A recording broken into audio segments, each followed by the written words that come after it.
Hello friends, welcome to education board. उम्मीद करता हूं आप सब अच्छे होंगे। आज के इस सेशन में हम नीति निर्देशक तत्व यानी directive principle of state policy से बनने वाले महत्वपूर्ण प्रश्नों को देखेंगे। तो चलिए स्टार्ट करते हैं आज के सेशन को।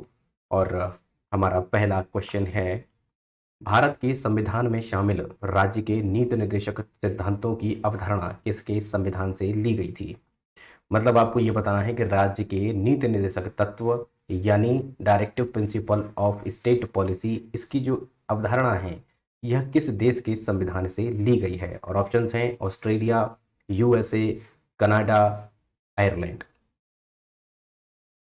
बहुत ही इजी क्वेश्चन है और आपको शायद रट गया होगा, क्योंकि मैंने सभी सेशंस में जब हमने लेक्चर लिए हैं तब आपको नीति निर्देशक तत्व हों या फिर आपके मूल अधिकार हों या प्रस्तावना से संबंधित तो सब कुछ मैंने आपको प्रॉपर तरीके से पढ़ाया है। तो इसका राइट आंसर क्या हो जाना चाहिए, बताइए। इसका राइट आंसर है ऑप्शन डी, आयरलैंड। आपको पता होना चाहिए कि हमने आयरलैंड से क्या लिया है, राज्य के नीति निर्देशक तत्व। और ऑस्ट्रेलिया से क्या लिया है, ऑस्ट्रेलिया ऑस्ट्रेलिया से लिया है समवर्ती सूची। तीन तरीके की सूचियां होती हैं, एक होती है समवर्ती सूची, एक राज्य सूची और एक संघ सूची। समवर्ती सूची ये भी मैंने आपको प्रॉपर तरीके से पढ़ाया है। ऑस्ट्रेलिया से यानी कॉन्करेंट लिस्ट हमने ऑस्ट्रेलिया से ली है। यूएसए, अगर यूएसए की बात करें तो हमने मौलिक अधिकार लिए हैं, मौलिक अधिकार, फंडामेंटल राइट्स। और कनाडा से हमने क्या लिया है, कनाडा से लिया है संघीय व्यवस्था, कनाडा से संघीय व्यवस्था।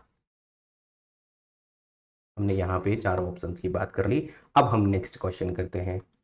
नेक्स्ट है, भारतीय संविधान के किस भाग में भारत को एक कल्याणकारी राज्य के रूप में स्थापित करने की बात कही गई है। एक कल्याणकारी राज्य के रूप में, तो ऑप्शंस हैं संविधान की प्रस्तावना, मौलिक अधिकार, राज्य के नीति निर्देशक सिद्धांत, भारतीय संविधान की अनुसूची 4। सोचिए और जवाब दीजिए। कल्याणकारी राज्य इनमें से किस ऑप्शन से बिल्कुल सही स्थापित होता है। तो इसका राइट आंसर है ऑप्शन सी, राज्य के नीति निर्देशक तत्व। और इसी के हम संबंधित क्वेश्चन कर रहे हैं। नेक्स्ट क्वेश्चन करते हैं, भारतीय संविधान का भाग 4 निम्नलिखित में से किससे संबंधित है। बहुत ही इजी सवाल है। ऑप्शंस हैं संघ, राज्य, मौलिक अधिकार, राज्य के नीति निर्देशक तत्व डीपीएसपी। क्योंकि हम इससे रिलेटेड ही क्वेश्चंस कर रहे हैं तो हमारा राइट आंसर क्या हो जाएगा, ऑप्शन डी, राज्य के नीति निर्देशक तत्व। ठीक है, नेक्स्ट क्वेश्चन करते हैं, भारत के संविधान में निर्देशक सिद्धांतों के शामिल किए जाने का मुख्य उद्देश्य क्या है। ये इंपॉर्टेंट क्वेश्चन है। अब आप इसके ऑप्शंस देखिए और जवाब दीजिए। ऑप्शन ए है सामाजिक आर्थिक लोकतंत्र स्थापित करने के लिए, सामाजिक लोकतंत्र की स्थापना के लिए, गांधीवादी लोकतंत्र स्थापित करने के लिए, राजनीतिक लोकतंत्र स्थापित करने के लिए। बताइए। मुख्य उद्देश्य आपको बताना है, डीपीएसपी का मुख्य उद्देश्य क्या है। चलिए मैं आपको अब इसका आंसर बता देता हूं। इसका राइट आंसर है सामाजिक आर्थिक लोकतंत्र स्थापित करने के लिए। देखिए, वैसे तो प्रस्तावना में हमें तीन तरीके के न्याय दिए गए हैं।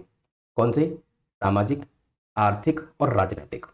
ठीक है, लेकिन अगर बात करें इसको अप्लाई करने की, तो अप्लाई ये किया गया है किसमें, हमारे नीति निर्देशक तत्वों में। भाई कहीं ना कहीं तो संविधान में इनको लागू करना था। अगर संविधान में लागू किया जाएगा तब प्रॉपर तरीके से इसके तहत कुछ एक्ट्स बन पाएंगे। अगर इसको मौलिक अधिकारों में डाल देते तो केस अलग बन जाता। इसीलिए संविधान में इनकी सबसे अच्छी जगह उनको लगी सामाजिक आर्थिक लोकतंत्र स्थापित करने के लिए, कि उन्होंने कहाँ डाल दिया इसको, राज्य के नीति निर्देशक तत्वों में डाल दिया। ठीक है, प्रस्तावना वाले शब्दों को। चलिए नेक्स्ट क्वेश्चन करते हैं, निम्नलिखित में से किसे विशेष बहुमत द्वारा संशोधित किया जा सकता है। ऑप्शंस आपके हैं, राज्य के नीति निर्देशक तत्व, संसद को चलाने के नियम, नए राज्य का गठन, संसद में अंग्रेजी भाषा का प्रयोग। आपको यह बताना है कि विशेष बहुमत क्या होता है, 2/3 बहुमत से। विशेष बहुमत से अगर संशोधित करना है तो इनमें से कौन सा ऐसा टॉपिक है जिसमें अमेंडमेंट किया जा सकता है। चलिए मैं इसका राइट आंसर बता रहा हूं। इसका राइट आंसर है राज्य के नीति निर्देशक तत्व। इसको हम संशोधन कर सकते हैं 2/3 बहुमत से, यानी विशेष बहुमत से। चलिए, यदि सरकार द्वारा राज्य के नीति निर्देशक सिद्धांतों को लागू नहीं किया जाता है तो एक नागरिक निम्नलिखित में से किसके पास जा सकता है? और आपके ऑप्शंस हैं उच्च न्यायालय, उच्चतम न्यायालय, राष्ट्रीय मानव अधिकार आयोग, इनमें से कोई नहीं। उच्च न्यायालय यानी हाई कोर्ट, उच्चतम न्यायालय यानी सुप्रीम कोर्ट, राष्ट्रीय मानवाधिकार आयोग, या इनमें से कोई नहीं। अगर आपके मौलिक अधिकारों का हनन होता है या उनको लागू करवाना होता है तब आप हाई कोर्ट और सुप्रीम कोर्ट किसी के भी पास जा सकते हैं। सुप्रीम कोर्ट के पास जाना है तो आर्टिकल नंबर 32 के तहत वो 5 रिट जारी करता है। अगर हाई कोर्ट के पास जाते हैं तो आर्टिकल 226 के तहत वो भी रिट जारी करता है। लेकिन यहाँ पे राज्य के नीति निर्देशक सिद्धांतों की बात हो रही है, तो यहाँ पे इनको लागू करवाया जा सकता है या नहीं? अगर हाँ, तो कैसे, किसके पास जाएंगे, यही आपको जवाब देना है। बताइए। इसका राइट आंसर होगा इनमें से कोई नहीं। देखिए, सिंपली जब मैंने आपको राज्य के नीति निर्देशक तत्व पढ़ाए थे उसमें एक आर्टिकल भी बताया था। तो आर्टिकल में स्पेशली बिल्कुल मेंशन क्लियर किया गया है कि इन राज्य के नीति निर्देशक सिद्धांतों को हम न्यायालय में परिवर्तनीय नहीं किए जा सकते, मतलब कि न्यायालय में इनको लागू नहीं करवाया जा सकता। ठीक है, उस आर्टिकल के बारे में एक क्वेश्चन मैंने बनाया है, उसको हम करेंगे। चलिए नेक्स्ट क्वेश्चन करते हैं। संविधान का कौन सा भाग राज्य के नीति निर्देशक सिद्धांतों से संबंधित है? भाग बताना है आपको। ऑप्शंस हैं भाग 3, भाग 4, भाग 1 और भाग 2। आई होप ये तो बिल्कुल आपको रट गया होगा। इसका राइट आंसर हो जाएगा भाग 4। आप जानते हैं कि भाग 1 में संघ और उसका राज्य क्षेत्र है, भाग 2 में नागरिकता है और भाग 3 में मौलिक अधिकार है, और भाग 4 में हम क्या पढ़ते हैं? राज्य के नीति निर्देशक सिद्धांत। चलिए नेक्स्ट क्वेश्चन करते हैं। हमारे संविधान में निर्देशक सिद्धांत ये किस तरह के हैं? तो बताइए। ऑप्शंस हैं कानूनी न्यायालयों द्वारा प्रवर्तनीय हैं, अर्ध प्रवर्तनीय हैं, आंशिक रूप से अप्रवर्तनीय हैं, या कानूनी अदालतों द्वारा अप्रवर्तनीय हैं। बताइए, हमारे संविधान में निर्देशक सिद्धांत यानी नीति निर्देशक सिद्धांत क्या है? प्रवर्तनीय है या नहीं है, या आंशिक रूप से हैं? सोचिए और जवाब दीजिए। बिल्कुल कर लेंगे आसानी से, ये हमने प्रैक्टिस कर ली है। इसका राइट आंसर हो जाएगा ऑप्शन डी, कानूनी अदालतों द्वारा अप्रवर्तनीय। अभी बताया कि मैंने इसका एक स्पेशल आर्टिकल भी है, उस आर्टिकल में क्लियर बताया गया है कि इनको हम अदालतों में प्रवर्तनीय नहीं करवा सकते। चलिए नेक्स्ट क्वेश्चन। किस निर्देशक सिद्धांत द्वारा गांधी जी के नैतिक दर्शन का प्रत्यक्ष प्रभाव है?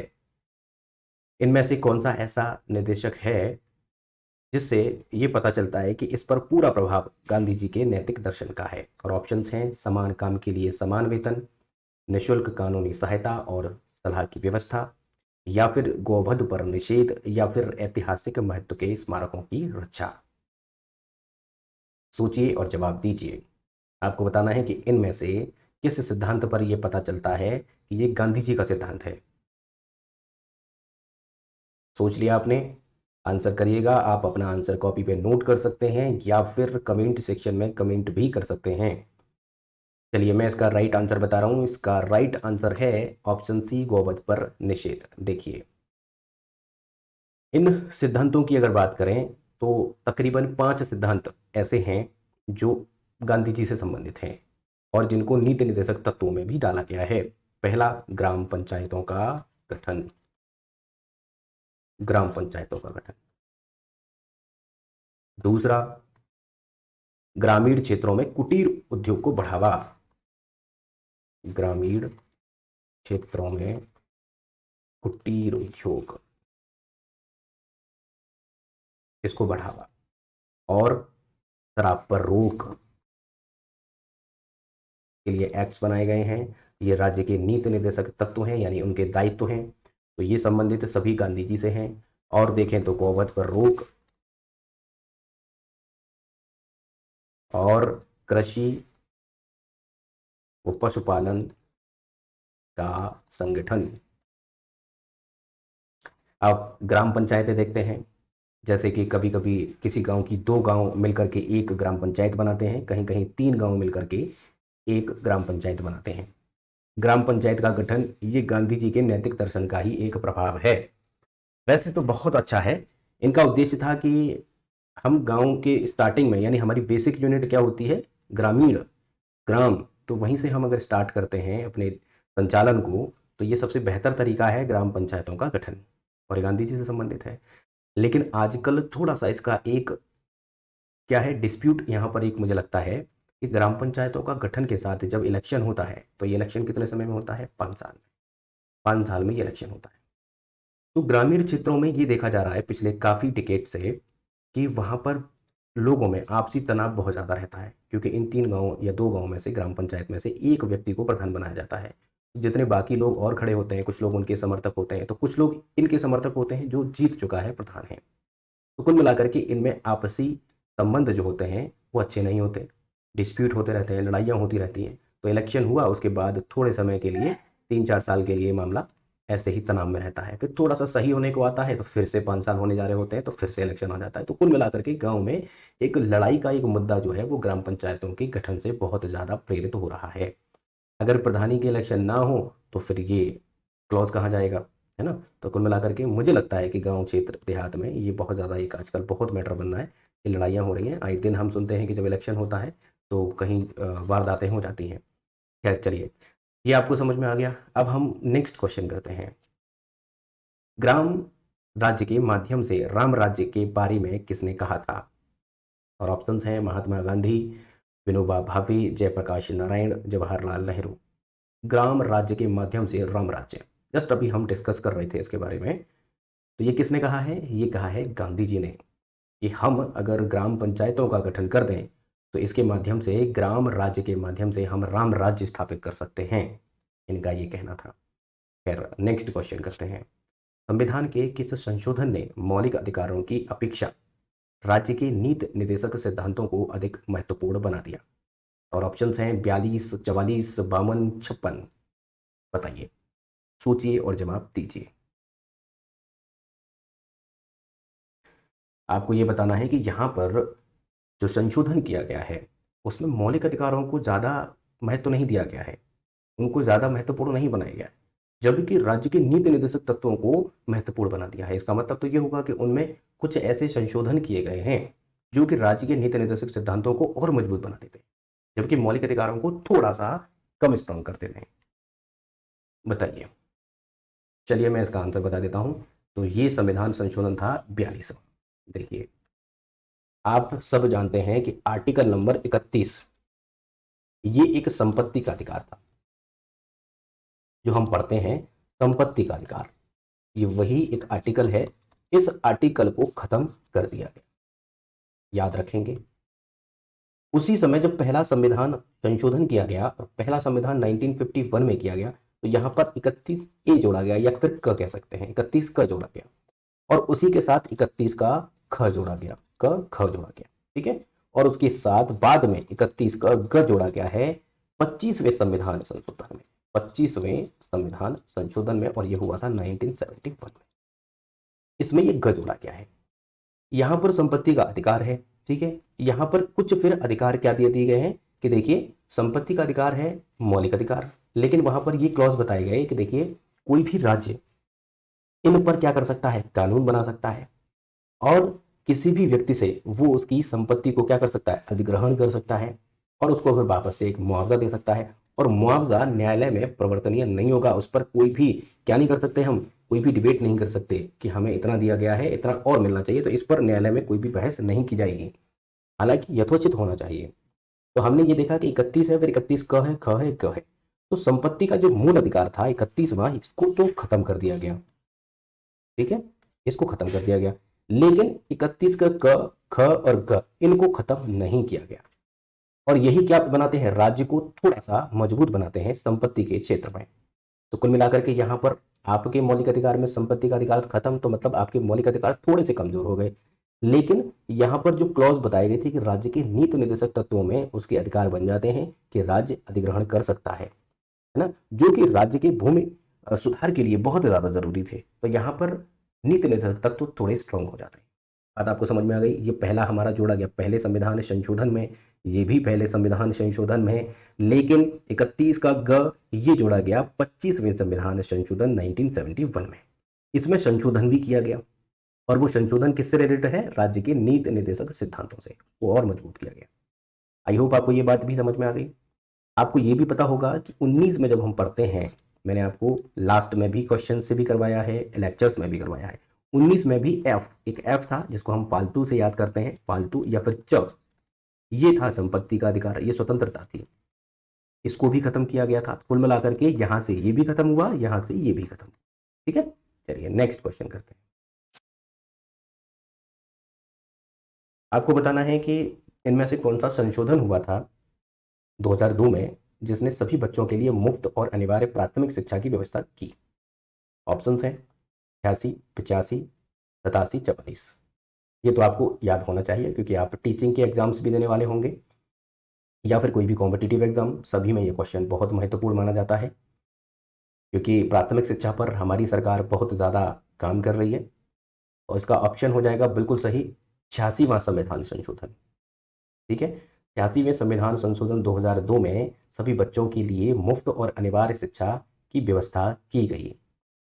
नेक्स्ट, भारतीय संविधान का कौन सा अनुच्छेद यह निर्धारित करता है कि राजकीय नीति के निर्देशक सिद्धांत किसी न्यायालय द्वारा लागू नहीं किए जा सकते। आपको पता है कि मौलिक अधिकारों को हम लागू करवा सकते हैं, लेकिन राज्य के नीति निर्देशक सिद्धांत अगर सरकार उन पर एक्ट नहीं बनाती, उनको लागू नहीं करती, तो आप न्यायालय नहीं जा सकते, जैसे मौलिक अधिकार में चले जाते थे। तो ये कौन सा आर्टिकल कहता है? ऑप्शंस हैं 37, 38, 39, 36। वो आर्टिकल आपको बताना है। तो इसका राइट आंसर हो जाएगा आर्टिकल नंबर 37। ये कहता है कि राज्य के नीति निर्देशक सिद्धांत, इनको हम न्यायालय द्वारा लागू नहीं करवा सकते। ठीक है, आर्टिकल आपको याद हो गया होगा इससे संबंधित। चलिए नेक्स्ट करते हैं। संविधान सभा में यह किसने कहा था कि सरकारी नीति के निर्देशक सिद्धांत किसी बैंक में देय उस चेक की तरह हैं जिसका भुगतान बैंक अपनी सुविधानुसार करता है। ऑप्शंस हैं केटी शाह, विनोबा भावे, जयप्रकाश नारायण, जवाहरलाल नेहरू। मतलब कि राज्य के नीति निर्देशक तत्व बना तो दिए, कुछ ऐसे पॉइंट्स बना दिए कि जो राज्य को करने चाहिए, लेकिन वो राज्य के ऊपर डिपेंड करते हैं। ना करे तो कोई जबरदस्ती नहीं है, आप जा करके न्यायालय का दरवाजा नहीं खटखटा सकते कि देखिए साहब वो सरकार जो है इसका कोई एक्ट नहीं बना रही है, इस पर कोई काम नहीं कर रही है, तो कुल मिलाकर के आप न्यायालय नहीं जा सकते, तो उसका कोई मतलब नहीं रह जाता है। इसी तरीके से इनका कहना है ये कि सरकारी नीति के निर्देशक सिद्धांत किसी बैंक में दिए उस चेक की तरह है जिसका भुगतान किसकी सुविधा अनुसार है, वो बैंक अपना मर्जी के अनुसार है कि बैंक चाहे तो कर सकता है, न चाहे तो नहीं। तो ये स्टेटमेंट था केटी शाह का। ठीक है, केटी शाह का ये स्टेटमेंट है, आप याद रखेंगे, बहुत महत्वपूर्ण इनका स्टेटमेंट ये माना जाता है। ठीक है, चलिए यहाँ पर हमने राज्य के नीति निर्देशक सिद्धांत, directive principle of state policy से बनने वाले महत्वपूर्ण प्रश्नों को जो बार बार रिपीट होते हैं और आने वाले एग्जाम्स में आने की भी संभावना है, ये मैंने आपको करवा दी है। बहुत छोटा सा टॉपिक है, इसमें ज़्यादा क्वेश्चन नहीं बनते हैं, कुछ ही क्वेश्चन बनते हैं, वो मैंने आपको करवा दिए हैं। आई होप आपको याद भी हो गए होंगे। मैंने लेक्चर्स के थ्रू भी आपको याद करवाए हैं और प्रैक्टिस भी करवा दी क्वेश्चंस के थ्रू। ठीक है, यही क्वेश्चन आपको देखने को मिल जाएंगे। आप हमारे साथ बने रहिए, हम क्विज, हर सब्जेक्ट की क्विज करवाते हैं। अगर आप क्विज ही करते रहेंगे तो मुझे उम्मीद है कि आपका 90% क्वेश्चन पेपर यहीं से फंस जाएगा, आपको कुछ अलग से पढ़ने की आवश्यकता बिल्कुल नहीं पड़ेगी। ठीक है, चलिए मिलते हैं नेक्स्ट एमसीक्यूज के साथ, और बने रहिएगा, ख्याल रखिएगा। Okay, bye.